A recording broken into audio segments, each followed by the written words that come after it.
ഞാൻ സുജിത രതീഷ്. ഇന്ന് നമ്മൾ ചെയ്യാൻ പോകുന്നത് ഒരു രുചികരമായ ഈവനിങ് സ്നാക്കാണ്. അത് ഈവനിങ് സ്നാക്കായിട്ട് മാത്രമല്ല, നിങ്ങൾക്കൊരു മിഡ് ഡേ മീലായിട്ട് വേണമെങ്കിലും കഴിക്കാം. അപ്പോൾ നമുക്ക് നമ്മുടെ സ്നാക്ക് ഉണ്ടാക്കുന്നത് എങ്ങനെയാണെന്ന് നോക്കാം. ഇതിനായിട്ട് ഞാനിവിടെ എടുത്തിരിക്കുന്നത് 2 എഗ്ഗാണ്. ഇത് നമുക്ക് ഈ ബൗളിലേക്ക് ഒന്ന് പൊട്ടിച്ചിടാം.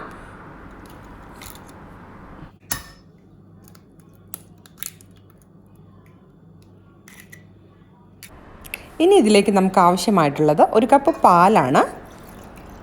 ഇത് നമുക്ക് ഇതിലേക്ക് ഒഴിച്ചു കൊടുക്കാം. ഇനി നമുക്ക് ആവശ്യമായിട്ടുള്ളത് 1/4 ടീസ്പൂൺ പഞ്ചസാരയും ആവശ്യത്തിന് ഉപ്പുമാണ്. ഉപ്പ് അധികം വേണ്ട, കുറച്ച് ചേർത്ത് കൊടുത്താൽ മതി. ഇനി ഇതെല്ലാം ചേർത്ത് നമുക്ക് കൈകൊണ്ട് ഒട്ടും കട്ട കെട്ടാതെ നന്നായിട്ടൊന്ന് വിസ്ക് ചെയ്തെടുക്കാം. നല്ലപോലെ ഒട്ടും കട്ട കെട്ടാൻ പാടില്ല. നല്ലൊരു സ്മൂത്ത് ബാറ്റർ വേണം നമുക്ക്. ഇതുപോലെ. ഇനി ഈ ബാറ്ററിലേക്ക് നമുക്ക് 1 കപ്പ് മൈദ അഥവാ ഓൾ പർപ്പസ് ഫ്ലോർ ചേർത്ത് കൊടുക്കാം. എന്നിട്ട് ഇതും ഒട്ടും കട്ട കെട്ടാതെ നല്ലൊരു സ്മൂത്ത് ബാറ്റർ തയ്യാറാക്കിയെടുക്കാം. അപ്പം നമ്മുടെ ബാറ്റർ ഒട്ടും കട്ടയില്ലാതെ നല്ല സ്മൂത്ത് ബാറ്റർ തയ്യാറാക്കി എടുത്തിട്ടുണ്ട്. ഇനി നമുക്കിതൊരു സൈഡിലേക്ക് മാറ്റി വയ്ക്കാം. എന്നിട്ട് നമുക്ക് ഇതിലേക്ക് ആവശ്യമായ ഫില്ലിങ്ങിന് വേണ്ട ചിക്കൻ തയ്യാറാക്കാം. ഞാനിവിടെ ഒരു 250 ഗ്രാം ചിക്കൻ എടുത്തിട്ടുണ്ട്. ചിക്കൻ ബോൺലെസ് ചിക്കനാണ് എടുത്തിട്ടുള്ളത്. കഴുകി നന്നായിട്ട് വെള്ളമൊക്കെ കളഞ്ഞെടുത്തിട്ടുള്ളതാണ്. ഇത് നമുക്കൊന്ന് ഫസ്റ്റ് മാരിനേറ്റ് ചെയ്ത് വെക്കണം. ഇതിനായിട്ടൊരല്പം ലെമൺ ജ്യൂസ് ആഡ് ചെയ്യാം. ഒരു 1/2 ടീസ്പൂൺ മുളക് പൊടി, ഒരു 3/4 ടീസ്പൂൺ മുളക് പൊടി മതി. എരിവിനനുസരിച്ച് കൂടുതൽ എരിവ് വേണമെങ്കിൽ കൂടുതൽ ചേർക്കാം കേട്ടോ.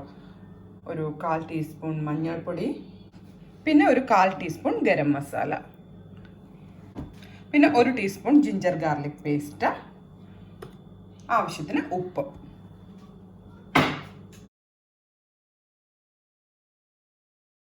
ഇത് നമുക്ക് നന്നായിട്ടൊന്ന് മിക്സ് ചെയ്തെടുക്കാം. ഞാൻ ചിക്കനിൽ നന്നായിട്ടൊന്ന് മിക്സ് ചെയ്തിട്ടുണ്ട്. ഇനി നമുക്കതൊരു 15 മിനിറ്റ് ഒന്ന് മാറ്റി വെക്കാം. മാറ്റി വെക്കണം നിർബന്ധമൊന്നുമില്ല. ഇമ്മീഡിയറ്റ് വേണമെങ്കിൽ കുക്ക് ചെയ്യുകയാണെങ്കിൽ അങ്ങനെ ചെയ്യുകയും ചെയ്യാം. പക്ഷേ ഈ മാറ്റി വെക്കുന്ന സമയം കൊണ്ട് നമുക്ക് ഇതിലേക്ക് വേണ്ട ബാക്കി മസാല തയ്യാറാക്കാം. ഇനി നമുക്ക് ഇതിലേക്ക് ആവശ്യമായിട്ടുള്ളത് 1 തക്കാളി ഇതുപോലെ ക്യൂബായിട്ട് അരിഞ്ഞെടുത്തിട്ടുള്ളത്. ഞാനിത് കുരു കളഞ്ഞിട്ടാണ് അരിഞ്ഞെടുത്തിട്ടുള്ളത്. പിന്നെ നമുക്ക് ആവശ്യമായിട്ടുള്ളത് ഒരു പച്ച ക്യാപ്സിക്കത്തിൻ്റെ പകുതി ഇതുപോലെ ക്യൂബായിട്ട് അരിഞ്ഞെടുത്തിട്ടുള്ളത്. പിന്നെ ഒരു വലിയ ഉള്ളി. അത്രയും സാധനങ്ങളെ നമുക്കിതിലേക്ക് ആവശ്യമുള്ളൂ. ഇനി ഇത് നമുക്കൊന്ന് കുക്ക് ചെയ്തെടുക്കാം.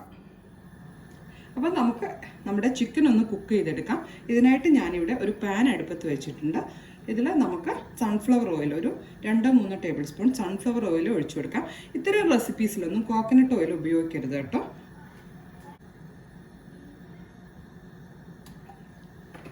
നമ്മുടെ ഓയിൽ നന്നായി ചൂടായിട്ടുണ്ട്. നമ്മൾ മാരിനേറ്റ് ചെയ്ത് വെച്ചിരിക്കുന്ന ചിക്കൻ ഇതിലേക്ക് ഇട്ട് കൊടുക്കാം. വലിയ സ്പൈസ്. ഇനി നമുക്കിത് അടച്ച് വെച്ചിട്ട് ഒരു 10-15 മിനിറ്റ് ഒന്ന് കുക്ക് ചെയ്തെടുക്കാം. വെള്ളം ചേർക്കേണ്ട. ഓയിൽ തന്നെ ചെറിയ തീയിൽ അടച്ച് വെച്ചൊന്ന് കുക്ക് ചെയ്തെടുത്താൽ മതി, വെള്ളം വറ്റുന്നവരെ. അപ്പോൾ ഇതാ നമ്മുടെ ചിക്കൻ റെഡി ആയിട്ടുണ്ട്.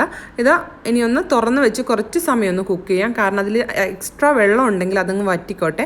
ഇത് ഫ്രൈ ചെയ്യൊന്നും വേണ്ട കേട്ടോ. നന്നായിട്ടൊന്ന് ഡ്രൈ ആയിട്ട് എടുത്താൽ മതി. ഓക്കെ, ഇത് ഡ്രൈ ആയിട്ടുണ്ട്. നമുക്കിനി ഇതൊരു പ്ലേറ്റിലേക്ക് മാറ്റാം. ഇതേ പാനിൽ തന്നെ നമുക്ക് നമ്മുടെ അരിഞ്ഞു വെച്ചിരിക്കുന്ന വെജിറ്റബിൾസ് ഒന്ന് വഴറ്റിയെടുക്കാം. ഓയിൽ വേണമെങ്കിൽ ഒരല്പം ചേർത്ത് കൊടുത്തോളൂ. നമ്മുടെ ചിക്കനിൽ ചേർത്തിരുന്ന ഓയിൽ തന്നെ ഉണ്ടാവും. ഞാൻ അത് തന്നെയാണ് ചേർക്കുന്നത്. ജസ്റ്റ് ഒന്ന് ഒണിയൻ ഒന്ന് സോട്ട് ചെയ്തെടുക്കണം. അതിൻ്റെ ഒരു പച്ച ടേസ്റ്റ് പോകുന്നത് വരെ ഒന്ന് സോട്ട് ചെയ്തെടുക്കാം കേട്ടോ. ഒരല്പം ഉപ്പ് ചേർത്ത് കൊടുക്കാം. കൂടുതലാവണ്ട, ഒരല്പം. ഒരു 2 മിനിറ്റ് ഒന്ന് സോട്ട് ചെയ്തിട്ടേ ഉള്ളൂ ഞാൻ. ഇതിലേക്ക് ഇനി നമുക്ക് ക്യാപ്സിക്കം അത് ചേർത്ത് കൊടുക്കാം. ഒരു മീഡിയം ഫ്ലെയിമിൽ വേണം കുക്ക് ചെയ്യാൻ കേട്ടോ. ഒരു 1 മിനിറ്റ് ഒന്ന് സോട്ട് ചെയ്തെടുക്കാം. ഇനി ഇതിലേക്ക് നമ്മൾ ചേർക്കാൻ പോകുന്നത് ഒരു തക്കാളി കുരു കളഞ്ഞിട്ട് ഇതുപോലെ ക്യൂബ്സ് ആക്കി അരിഞ്ഞെടുത്തിട്ടുള്ളതാണ്. ഇതും ഒന്ന് സോട്ട് ചെയ്തെടുക്കാം. വേണമെങ്കിൽ ഒന്ന് ഉപ്പ് നോക്കിക്കോളൂ. ഉപ്പ് പറ്റ കുറവാണെന്ന് തോന്നുകയാണെങ്കിൽ നമുക്ക് കുറച്ച് ഇട്ട് കൊടുക്കാം. ക്യാപ്സിക്കം. അപ്പോൾ ഇതാ നമ്മുടെ ക്യാപ്സിക്കം, ഒണിയൻ, ടൊമാറ്റോ 3 നന്നായിട്ട് കുക്കായിട്ടുണ്ട്. ഒരു നല്ല ക്രഞ്ചിനെസ് ഉണ്ട്. എന്നാൽ ആ ഒരു പച്ച രുചി മാറിയിട്ടുണ്ട്. ഇനി ഇതിലേക്ക് നമുക്ക് നമ്മുടെ ചിക്കൻ ചേർത്ത് കൊടുക്കാം. ഇനി ഇത് നമുക്ക് നന്നായിട്ടൊന്ന് മിക്സ് ചെയ്തെടുക്കാം. ഒന്ന് ബ്ലെൻഡ് ആയിക്കോട്ടെ ആ ഫ്ലേവറെല്ലാം. തീ ഒന്ന് കുറച്ച് കൊടുക്കാം. ചിക്കൻ നല്ല ഒരു ജ്യൂസി ആയിരിക്കണം. ഇത്രയും മതി. നമ്മുടെ മസാല റെഡി ആയിട്ടുണ്ട്. അപ്പം നമ്മുടെ ഫില്ലിംഗ് തയ്യാറായിട്ടുണ്ട്. ഇനി നമുക്ക് തയ്യാറാക്കേണ്ടത് പാൻ കേക്കാണ്. ഇതിനായിട്ട് ഞാനൊരു നോൺ സ്റ്റിക്ക് പാൻ അടുപ്പത്ത് വെച്ചിട്ടുണ്ട്. പാൻ നന്നായിട്ട് ചൂടായിട്ടുണ്ട്. ഇതിലേക്ക് നമുക്ക് ഒരു തവി ബാറ്റർ ഒഴിച്ചു കൊടുക്കാം. എന്നിട്ട് ചെറുതായിട്ടൊന്ന് പരത്തിയെടുക്കാം. അധികം കട്ടിയില്ലാതെ പരത്തണ്ട കേട്ടോ, നമ്മൾ സാധാ പാൻ കേക്ക് തയ്യാറാക്കുന്നത് പോലെ. അപ്പോൾ പാൻ കേക്ക് റെഡി ആയിട്ടുണ്ട്. നമുക്കിതൊന്ന് മറിച്ചിടാം. ഒട്ടും ഓയിലിട്ടിട്ടില്ല ഞാൻ, കണ്ടില്ലേ? നമ്മുടെ പാൻ കേക്ക് റെഡി ആയിട്ടുണ്ട്. ഇനി നമുക്കിത് ഫില്ല് ചെയ്യാം. ഇതിനായിട്ട് ഞാൻ കുറച്ച് മൊസറല്ല ചീസാണ് ആദ്യം ഇടുന്നത്. ഇത് ഓപ്ഷണലാണ്. ചീസ് യാതൊരു നിർബന്ധവും ഇല്ല കേട്ടോ. ഇനി ഇതിലേക്ക് നമുക്ക് ഒരല്പം നമ്മൾ തയ്യാറാക്കിയ മസാല വെച്ച് കൊടുക്കാം. ഓവറായിട്ട് വെക്കരുത്, പിന്നെ അത് ഫോൾഡ് ചെയ്യാൻ ബുദ്ധിമുട്ടായിരിക്കും. ഇതിൻ്റെ മേലെ കുറച്ച് ചീസ് കൂടി വെച്ച് കൊടുക്കാം. ഇനി ഇത് നമുക്കിതുപോലെ 4 വശവും ഒന്ന് ഫോൾഡ് ചെയ്ത് കൊടുക്കണം. അപ്പോൾ ഇതാ നമ്മുടെ പാൻ കേക്ക് ഇതുപോലെ 4 വശത്തുനിന്നും ഞാനൊന്ന് ഫോൾഡ് ചെയ്തിട്ടുണ്ട്. ഇത് നമുക്കൊരു പാത്രത്തിലേക്ക് മാറ്റാം. ഇത് കണ്ടോ, ഇതുപോലത്തെ പാൻ കേക്ക് തയ്യാറാക്കാം. നിങ്ങളുടെ ബാറ്റർ ഫിനിഷ് ആകുന്നത് വരെ ഇതുപോലെ തയ്യാറാക്കണം.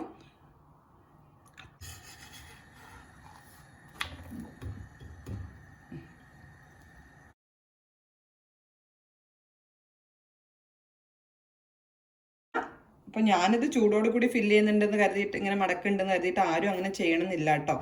നിങ്ങൾ പാനിൽ നിന്ന് ഒരു പ്ലേറ്റിലേക്ക് മാറ്റിയിട്ട് ചെയ്താൽ മതി. ഞാൻ എളുപ്പപ്പണിക്ക് ഇവിടുന്ന് തന്നെ ചെയ്യാണ്, വേറൊരു പാത്രം എടുക്കാൻ മടിച്ചിട്ട്. നമ്മുടെ പാഴ്സൽ ഞാൻ ഇതുപോലെ തയ്യാറാക്കിയിട്ടുണ്ട്. ആദ്യം ഒരു വശം, മറ്റേ വശം, പിന്നെ 4 വശം. ഫില്ലിംഗ് കംപ്ലീറ്റ് ആയിട്ട് മൂടിയിരിക്കണം കേട്ടോ.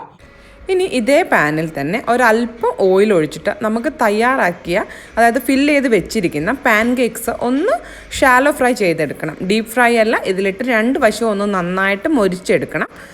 വെക്കേണ്ടത് എപ്പോഴും അപ്സൈഡ് ഡൗൺ ആയിട്ടാണ്. അതായത് നമ്മൾ മടക്കിയ ഈ മടക്ക് വരുന്ന ഭാഗം ആദ്യം അടിയിൽ പോകണം. ആ ഭാഗം കുക്കായിട്ട് നമുക്ക് മറ്റേ ഭാഗവും ഫ്രൈ ചെയ്ത്. അപ്പോൾ ഇതാ ഇങ്ങനെ ആദ്യം നമുക്കൊരു വശം ഒന്ന് ഫ്രൈ ചെയ്തെടുക്കാം. ഇനി ഇതൊന്ന് തിരിച്ചിടാം. ഒന്ന് ഫ്രൈ ആവട്ടെ. നമ്മുടെ ആ ചീസ് ഒന്ന് മെൽറ്റ് ആവണം. ഒരു വശം നന്നായിട്ട് ഫ്രൈ ആയിട്ടുണ്ട്. ഇനി അടുത്ത വശം. എന്ത് ടേസ്റ്റ് ആയിരിക്കും അല്ലേ? അപ്പം നമ്മുടെ ഈവനിങ് സ്നാക്കായിട്ടുള്ള ചിക്കൻ ഫില്ല് ചെയ്ത പാൻ കേക്ക് റെഡി ആയിട്ടുണ്ട്. എല്ലാവരും ട്രൈ ചെയ്ത് നോക്കണം. വളരെ ഈസിയാണ് തയ്യാറാക്കാൻ വേണ്ടിയിട്ട്. അധികം ഓയിലില്ല, അധികം ഇൻഗ്രീഡിയൻസ് ഇല്ല, വളരെ ടേസ്റ്റിയാണ്. അപ്പോൾ എല്ലാവരും ട്രൈ ചെയ്ത് നോക്കുമെന്ന് കരുതുന്നു. വീണ്ടും അടുത്ത ഒരു റെസിപ്പി ആയിട്ട് കാണുന്നവരേക്കും ബൈ ബൈ.